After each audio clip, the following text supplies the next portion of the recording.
Nils Randrup. I'm a management consultant. I deal with strategy innovations, and I teach at a couple of executive MBA programs. And what I spoke about today is innovation in terms of digital business models.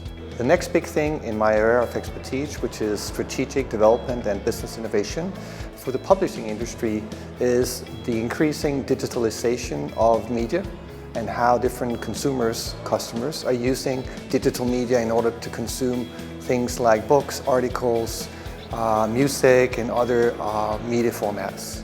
I think the biggest challenge for the publishing industry right now is how to leverage these new digital opportunities with scarce resources, how to invest them in order to develop their business models into the future.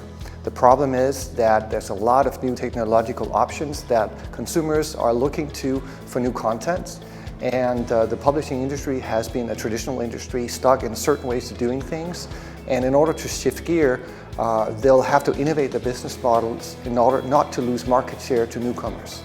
The publishing industry, I think, needs to consider how they innovate in order to not be obsolete in a couple of years' time, which means that they have to look at how they incubate new ideas and how they bring new innovative ideas to the market under their own brand, so no one else does that before them.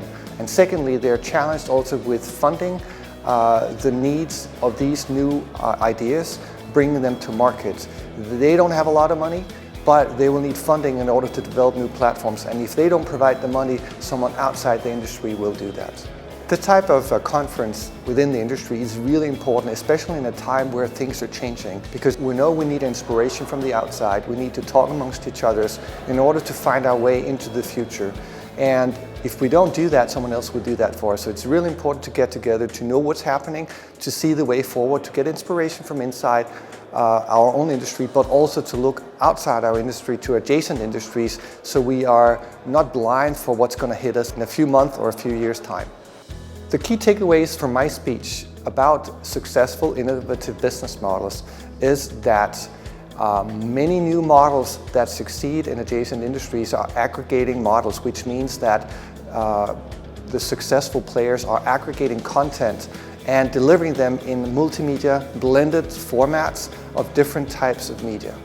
If you're active within the media industry, the news industry, or the publishing industry, I think the technologies and developments are converging. So talking about publishing industry today, we will probably more talk about the media industry tomorrow. So I think everyone that's involved in development of media content, that's entertainment, news, publishing and similar, all those industries that were once separate are converging. So I think these ones will also be impacted and should be interested in the innovations, in the ideas and the inspirations that comes from a conference like this.